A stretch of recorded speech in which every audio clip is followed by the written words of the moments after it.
So we go back to her crib. One thing that I noticed the whole time we was together, like when we was at the event, when we went out to breakfast, when we was at her aunt's house, she ate very little. Like, I mean, like, oh, that tastes good. Da, da, da, da, da. Or when she would order her food, like she ordered it, took like a couple bites and put it in a box. And when we was at the event, like she kept saying, I'm so hungry, so hungry. And it was a gang of food there. And like, I saw her like maybe eat a grape. You know what I'm saying? So I go to take her home. And I go in, you know what I'm saying, nice place, everything like that.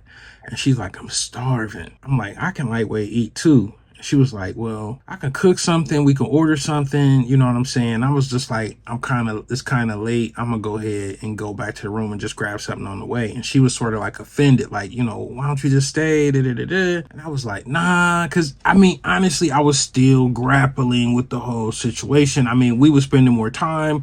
I was becoming a little bit more, you know, I guess into it, you know. So I go back to the room. So now this is Sunday and it's about lunchtime. And she like, all right, I'm gonna cook this lunch and da da da da da. Come over. So I come over. She done made this spread: fried chicken, cabbage, greens, macaroni and cheese, all this stuff, right? Whew. You know what I'm saying? Sis can cook. So I'm in there like, And she just standing there proud, you know what I'm saying? You need some Kool-Aid or, you know, whatever you need. And I'm like, yeah, I'm sipping Kool-Aid, eating chicken, just looking like a whole country nigga. Just, that's the damn food I never had in my life. Lunch is over. I got the itis. We were supposed to go out later on that night. So I was like, I'm about to go back to the room and lay down and I'll come back later. So, but it was raining real bad, like raining. And so she was just like, nah, you can chill here. You know what I'm saying? I'm gonna go upstairs and take a nap too. I'm tired. So I was just laying on the couch. And so I'm laying on the couch. I fall asleep. Maybe an hour or so go by. I'm knocked out. I mean, drool coming down the side of my mouth. I'm like, you know how you get after you done ate good and you get that sleep. So I'm like calling on the Lord, sleep. And all I hear is wake up a little bit. I'm like, what the hell? Keep hearing this sound like I get up.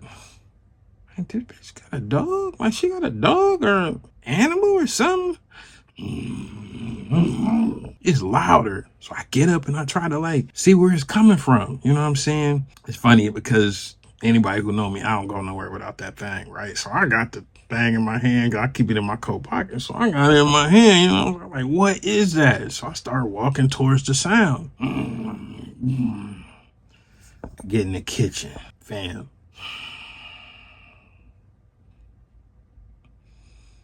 Turn the light on. She lift her head up. She been in the kitchen, like just devouring the leftovers from the food. Like just, like I heard her for like maybe like 3 or 4 seconds before she looked up. She just looked up, then she looked up and she just had food all over her face and macaroni and cheese on her chest. She ain't had no clothes on. She was naked, like just everything, you know, just the refrigerator door. And so she just like, I thought you were asleep. And her voice was deeper. And I'm like, I thought you was, she like, and then she closed the door and I see her whole body. I look down and I look up and I look down and I look up and she's like, I can explain. And I'm like, listen, there's nothing to explain. I'm cool. Y'all, I was just happy I saw a coochie.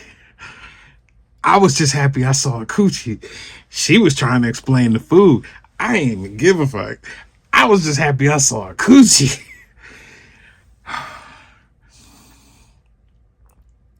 Listen, so she like, you know, her eyes start watering and she's just like, you know, I've had eating problems and, you know, disorders, you know, my whole life. I've battled it and, you know, and just, you know, my hormones be off and, you know, all this stuff, making all this excuses. Look, I'm just happy I saw a coochie. I don't care, if you throw up after dinner. Listen, I'm just glad Draymond Green has a coochie at this point. That's the moral of the story is I'm glad Draymond Green had a coochie. We talked or whatever for a minute, and she was just so embarrassed, like to the point where, she was just sort of like, she ain't say, I think you should go, but she was just like so emotional about me seeing her in that state that her mood shifted. Now, usually if I'd be like, all right, I'm gonna go back to the room, she'd be like, no, no, no. But when I was like, all right, I'm gonna go back to the room, she was just like, okay, I'll call you later. And so I went back to the room. She ain't call me that night. She ain't call me. I went home that next morning. She ain't call me till like Tuesday or Wednesday of that week. And she was just like, hey, how you doing? But everything was like dry. And the thing is, I wasn't matching her attraction anyway. So it was like, I don't know what happened, but you know how you just fall off? And that's sort of what happened. That's what we just fell off. And, I saw her, maybe a few months ago. And she came to one of my events, had a good time. I high-fived her, hey there, and that was it. And just another one of my sad, depressing dating stories. I'll see you in the next one.